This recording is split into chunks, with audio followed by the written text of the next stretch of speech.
Hello everyone, welcome to our YouTube channel Achievers of Science and Commerce. Myself Nishtha and I am going to teach you chemistry of class plus 2 today.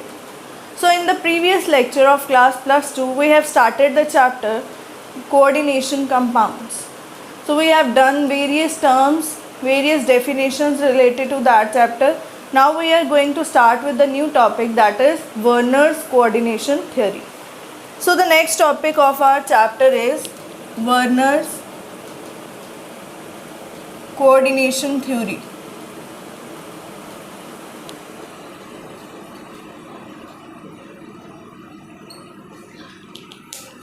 Now Werner was the first scientist who gave any theory about the coordination compounds.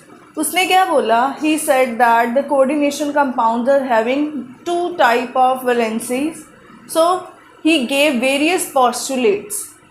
So we are going to start with the postulates of this theory, and the first postulate was a coordination compound is having two types of valency. One is primary valency and the second one is secondary valency. So primary valency and secondary valency.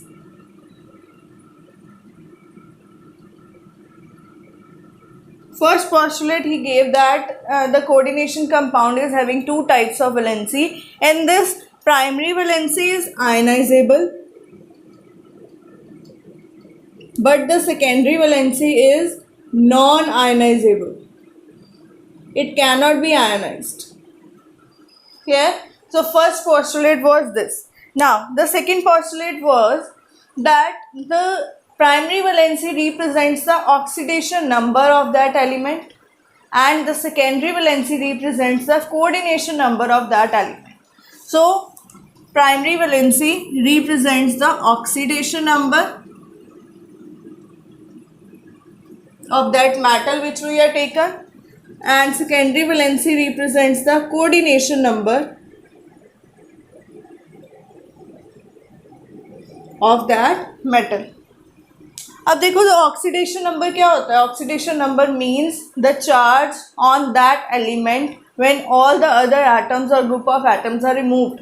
जो उसके ऊपर charge आता है that is its oxidation number. We have done it in +1 class chapter redox reaction. So coordination number हमने कल discuss किया था next पिछले लेक्चर में. That coordination number was that number in which we can tell about how many sites are being occupied by the ligands. कि ligand कितनी sides metal के around occupy कर रहा है वो हमें क्या बताता है? Coordination number. सो यहाँ पे उसने क्या बोला? The primary valency represents the oxidation number which is ionizable and the secondary valency represents the coordination number which is non ionisable.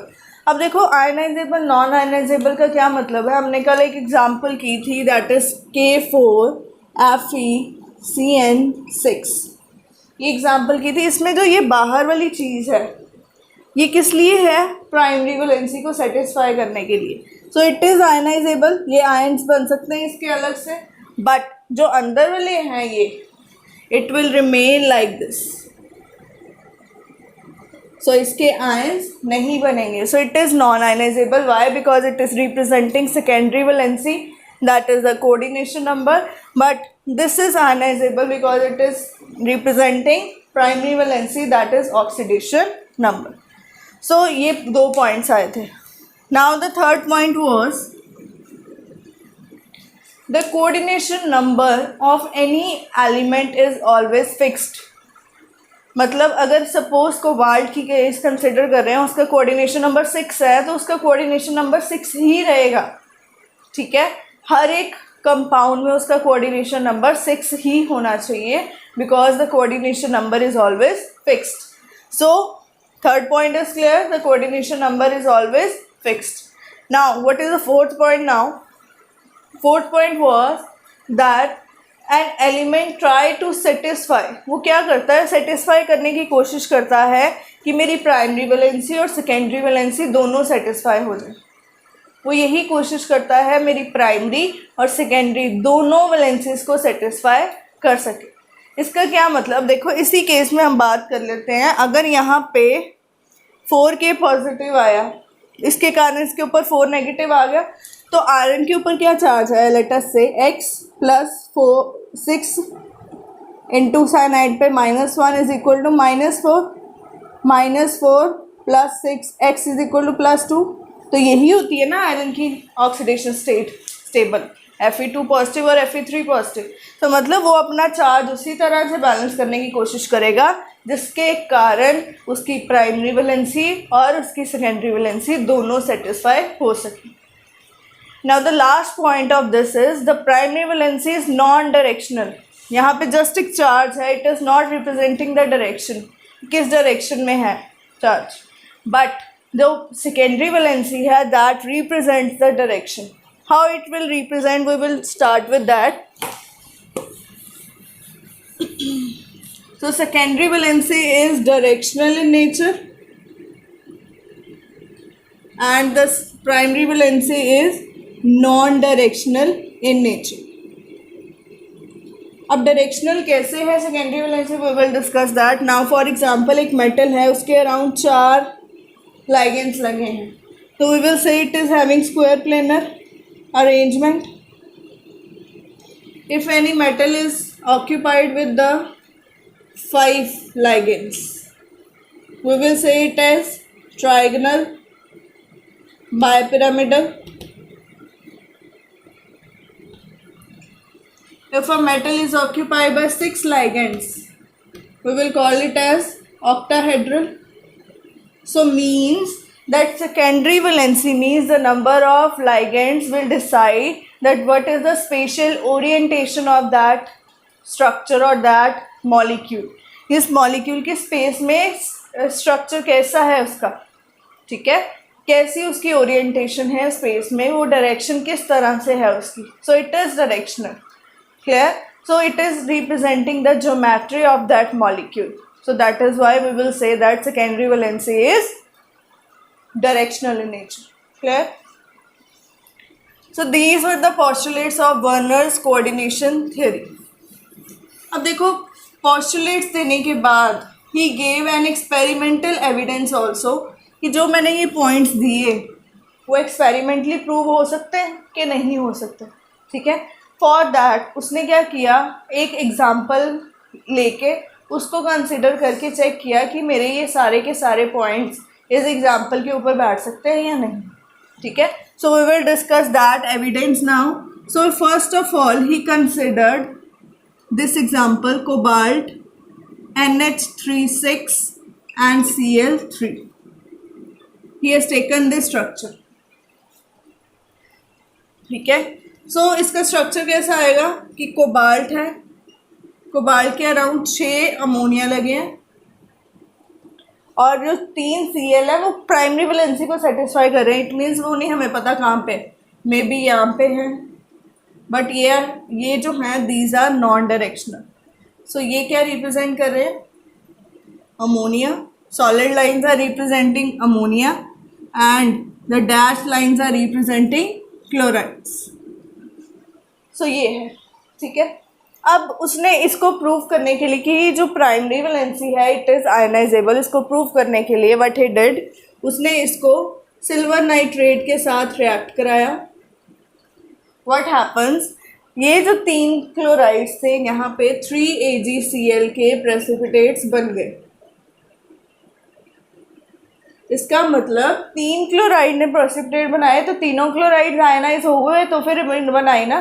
तो means here in this case we can say that there are 3 chlorides which are ionisable, पर जो अंदर ammonia वगैरह थे वो ionise नहीं हुए।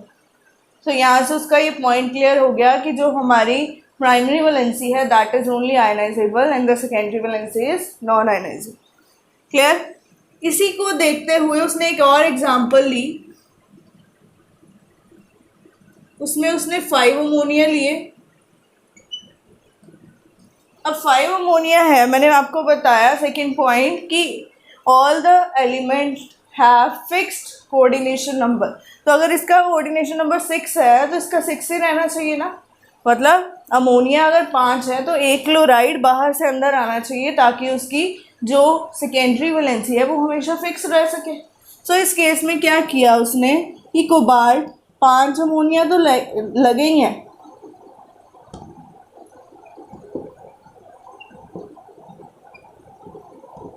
ठीक है। 6th पोजीशन ऐसी है जो क्लोरीन ने ले ली और यहाँ पे क्लोरीन प्राइमरी और सेकेंडरी दोनों की सेटिस्फेक्शन को पूरा करने की कोशिश करेगा, ठीक है।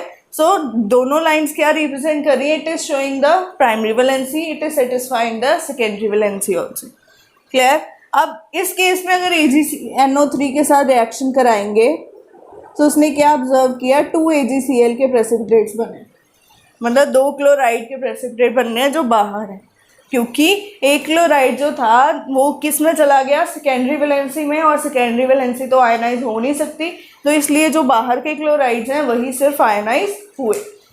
सो ये उसके सेकेंड एक्सपेरिमेंट का रिजल्ट था। फिर उसने इसी को कंटिन्यू करने के लिए यहाँ पे अब क्या किया? थर्ड एग्जाम्पल में उसने यहाँ पे 4 अमोनिया ले ले तो 2 Cl अंदर चला जाएंगे। अब 2 Cl अंदर एक बार तो कितना प्रेसिपिटेट बनेगा? Only 1, so it will form only 1 AgCl precipitate. तो इस केस में क्या होगा? अब एक अमोनिया और हट गया, उसकी जगह क्लोराइड आ गया, ठीक है, और एक chloride as it is present है in the form of primary valency जो डैश के साथ रिप्रेजेंट करे। फिर इसी को कंटिन्यू करने के लिए उसने एक और अमोनिया हटा दिया, तो यहाँ पे तीनों के तीनों क्लोराइड्स अंदर आ गए। तो अगर इसको रिएक्ट कराएंगे तो no precipitate will be formed. Why? Because वहाँ बाहर कोई आयनाइज होने के लिए क्लोराइड है ही नहीं। अगर क्लोराइड नहीं है तो उसके प्रेसिपिटेट्स नहीं बनेंगे। अब यहाँ पे क्या होगा?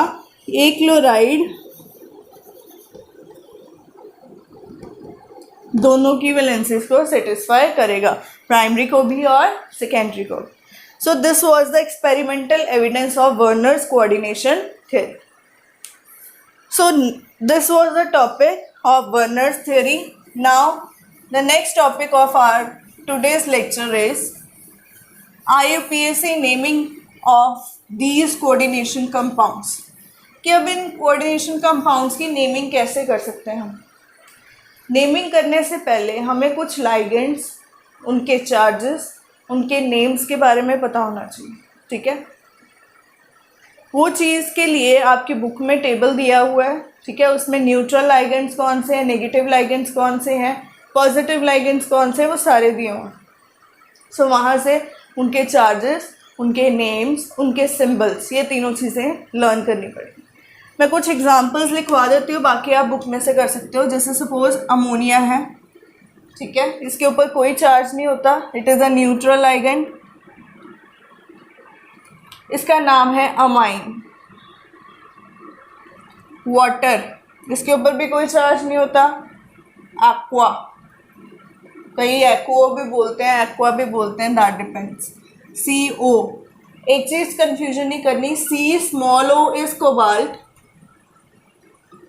and C capital O is carbonyl, ठीक है।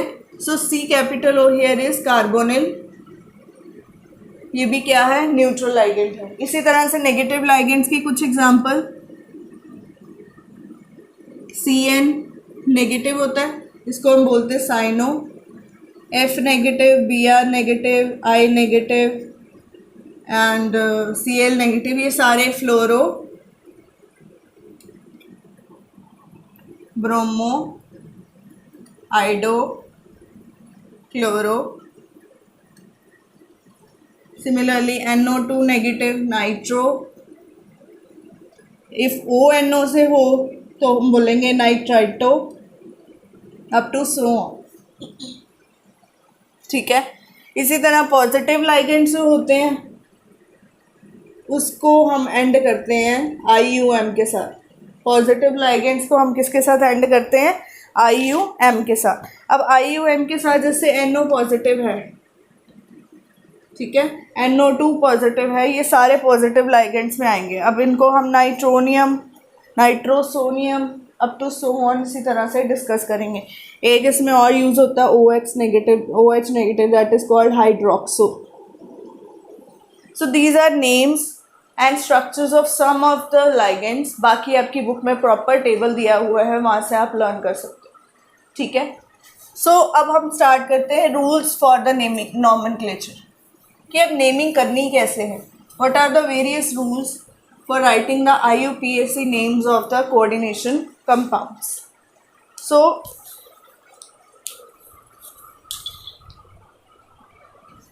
the first rule of the coordination compound IUPAC naming is that the name of the coordination compound must be starting with the small letters. First point. Second point, the neutral ligands have no special name. जैसे amine है, amino NH3, ammonia is neutral, तो उसको special name amine ही दिया गया. ठीक है. No special name is provided. Water को aqua ही बोलते हैं. ठीक है. And if the ligand is having the negative charge, तो वो किससे एंड होगा, O से. फॉर एग्जाम्पल क्लोरेट है या क्लोराइड जिसको बोलते हैं, 8 वाले क्लोराइड आइड वाले सारे किससे एंड होंगे, O से. ये एटो हो जाएगा और ये O हो जाएगा. क्लोरो जैसे मैंने बोला, क्लोरो, फ्लोरो, ब्रोमो, साइनाइड था ना, IDE को हटा के हमने क्या कर दिया, O. तो जितने भी नेगेटिव लाइगेंड्स हैं वो सारे किससे एंड होंगे, O से एंड होंगे. और जितने भी पॉजिटिव लाइगेंड्स हैं जैसे नाइट्रोनियम, नाइट्रोसोनियम एक्सेट्रा, वो सारे किससे एंड होंगे, IUM से. क्लियर. तो ये हमारे आगे 3 पॉइंट्स. अब नेक्स्ट उसने क्या बोला कि जो लाइगेंड्स हैं, अगर एक जो हमारा कोऑर्डिनेशन कंपाउंड है उसमें नंबर ऑफ लाइगेंड्स ज़्यादा हैं, ठीक है, तो आपने क्या करना है, अल्फ़ाबेटिकल ऑर्डर फॉलो करना है. जैसे फॉर एग्जांपल A से अमाइन है, C से क्लोरो है, पहले अमाइन को लिखेंगे फिर क्लोरो को लिखेंगे. पहले अल्फ़ाबेटिकली A आता है फिर C आता है. सो इस अकॉर्डिंग चलेगा. अगर नंबर ऑफ लाइगेंड्स ज़्यादा है, जैसे फॉर एग्जांपल 6 अमाइन है, तो हम उसको क्या बोलेंगे, हेक्सा अमाइन. 1 है तो सिंपल अमाइन ही आएगा, 2 है तो डाई अमाइन, 3 है तो tri amine, tetra amine, penta amine, hexa amine, up to so on. But di, tri, tetra का अल्फ़ाबेटिकल ऑर्डर नहीं हमने देखना, हमने मेन लाइगेंड के नेम को ही कंसिडर करना. ठीक है. उसके बाद नेक्स्ट जो है उस क्या है कि सबसे पहले नेम ऑफ द लाइगेंड्स लिए जाते हैं. ठीक है. After that name of the metal लिया जाता है. ब्रैकेट में आती है उसकी ऑक्सीडेशन स्टेट. उस मेटल की ऑक्सीडेशन स्टेट किस में लिखते हैं हम उसको, रोमन नंबर्स में. ठीक है. और लिखने के बाद अगर तो उस कॉम्प्लेक्स के ऊपर कोई चार्ज है तो एंड में आएगा आयन. अगर उस कॉम्प्लेक्स को हम न्यूट्रल कंसिडर करें, कोई चार्ज नहीं है उसके ऊपर, तो आयन नहीं आएगा. ठीक है. आफ्टर दैट एक पॉइंट और है कि अगर कॉम्प्लेक्स के ऊपर ओवरऑल चार्ज है कोई, ठीक है, अगर उसके ऊपर कोई चार्ज है, नेगेटिव है, सपोज अगर उस कॉम्प्लेक्स के ऊपर नेगेटिव चार्ज है, तो उसका नाम चेंज हो जाएगा, किसका, मेटल का. फॉर एग्जांपल हम एक एग्जांपल लेके चलते हैं. KAgCN2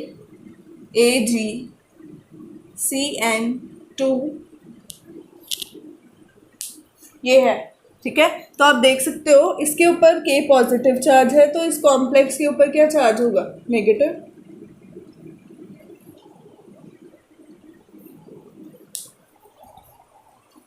ठीक है.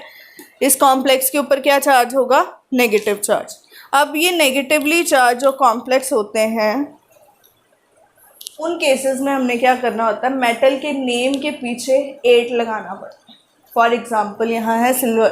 सिल्वर का सिल्वर नहीं आएगा, सिल्वर तब आएगा जब ये न्यूट्रल है या पॉजिटिवली चार्ज है. पर अगर ये नेगेटिवली चार्ज है तो उस केस में हमने क्या लिखना है, सिल्वर को अर्जेंटेट. सपोज मरकरी है तो उसका बन जाएगा मर्क्यूरेट. क्रोमियम है, क्रोमियम का बन जाएगा क्रोमेट. निकल है, निकल का बन जाएगा निकलेट. गोल्ड AU होता है तो उसका बन जाएगा AU रेट। अब तो सो तो मीन्स अगर कॉम्प्लेक्स पे नेगेटिव चार्ज है तो मेटल का नेम भी चेंज हो जाना है। पर अगर वो न्यूट्रल है या पॉजिटिवली चार्ज है तो उस केस में मेटल का नेम सेम रहेगा। सिल्वर है तो सिल्वर, मरकरी है तो मरकरी, गोल्ड है तो गोल्ड, ठीक है, अप टू सो ऑन। निकल का निकल ही रहेगा, निकलेट नहीं बनेगा। After that some of the cases में हमने कल डिस्कस किए थे लास्ट लेक्चर में, ब्रिजिंग लाइगेंड्स। अगर ब्रिजिंग लाइगेंड्स आ जाते हैं तो ब्रिजिंग लाइगेंड्स को हम ऐसे लिखते हैं, म्यू, म्यू लिख के हाइफन डालते हैं, फिर आगे नेम लिखते हैं। So mu is the symbol which represents, ये प्रीफिक्स है, कब लगता है जब ब्रिजिंग लाइगेंड का केस कंसिडर करना हो, ठीक है। So these are the various rules of writing the IUPAC nomenclature. Now अगर हम इसी एग्जाम्पल को कंसिडर करें, इसका नेम लिखना चाहें, ठीक है। सो एक चीज़ याद रखनी है, अगर ये प्राइमरी वैलेंसी वाली चीज़ आगे है तो उसको पहले लिखेंगे, इसके ऊपर कोई रूल नहीं लगेगा, रूल सिर्फ स्क्वायर ब्रैकेट के अंदर लगेंगे जो अभी हमने किए। इसका नेम पोटाशियम है तो पोटाशियम का पोटाशियम ही रहेगा, अगर पीछे क्लोराइड लगा है तो क्लोराइड का क्लोराइड ही रहेगा, सल्फेट लगा सल्फेट का सल्फेट ही रहेगा। बट अगर सल्फेट अंदर आ गए नेगेटिवली चार्ज तो सल्फेट तो बन जाएगा, ठीक है। सो इसका नेम अगर हम लिखना चाहें तो it will be potassium, no space between, space नहीं रखनी, पोटाशियम लिख लिया। उसके बाद इसको स्टार्ट करना है तो इसका रूल क्या है, पहले लाइगेंड का नेम फिर मेटल का नेम। लाइगेंड कितने हैं, 2, तो लिखेंगे डाइसाइनो, 2 साइनोज है। अब इसके ऊपर चार्ज क्या है, नेगेटिव, तो इसका सिल्वर का क्या बन जाएगा, अर्जेंटेट। अब ब्रैकेट में आनी है अर्जेंटेट की ऑक्सीडेशन स्टेट। अब ओवरऑल मॉलिक्यूल इज न्यूट्रल तो आयन नहीं आएगा। अगर ये मॉलिक्यूल सिर्फ ऐसे होता फिर हम एंड में लिखते आयन, क्योंकि ये आयन की फॉर्म में है, पर यहाँ पे ये मॉलिक्यूल की फॉर्म में है तो आयन नहीं आया। अब इसका चार्ज निकालने के लिए क्या करेंगे, इसको कंसिडर करेंगे, सिल्वर का निकालना है x प्लस, जैसे हम रिडॉक्स में निकालते थे, 2 × -1 is equal to overall charge इसके ऊपर कितना है, -1। सो x is equal to -1 + 2, x is equal to +1। इसको हम रोमन लेटर्स में लिखेंगे और मेटल के इमीडिएट बाद लिखेंगे। ये नहीं कि मेटल यहाँ पे है और इसका नंबर हमने कहीं और लिखा हुआ है, नो। पहले लाइगेंड्स को कंप्लीट कर लो, उसके बाद एंड में मेटल लिखना है तो मेटल के साथ उसका ऑक्सीडेशन स्टेट मेंशन करना पड़ेगा। क्लियर। अब एक एग्जांपल और ले लेते हैं, NiCO4, इट इज़ न्यूट्रल, ठीक है ना। इसका नेम सबसे पहले ओवरऑल कॉम्प्लेक्स न्यूट्रल है, ठीक है, तो निकल का निकल ही आएगा, चेंज नहीं होगा। कितने कार्बोनिल है, 4, सो टेट्रा कार्बोनिल निकल, ब्रैकेट में उसका ऑक्सीडेशन नंबर या स्टेट, एंड आयन नहीं है, न्यूट्रल है तो ऐसे ही आएगा। अब इसका चार्ज निकालेंगे, x प्लस कार्बोनिल 4 × 0, क्योंकि इसके ऊपर कोई चार्ज नहीं होता, it is neutral, overall charge is also 0, so x आ गया 0, तो यहाँ पे 0 हो जाएगा, ठीक है। तो इस तरह से आपका कोई भी आ जाए तो आप इसको कर सकते हो। Clear. Now we will consider some examples जिसमें नंबर ऑफ लाइगेंड्स ज़्यादा हैं। यहाँ पे तो एक एक टाइप का ही लाइगेंड था ना, अब हम कंसिडर करेंगे वो एग्जांपल जिसमें नंबर ऑफ ज़्यादा है, जैसे प्लैटिनम Cl NH3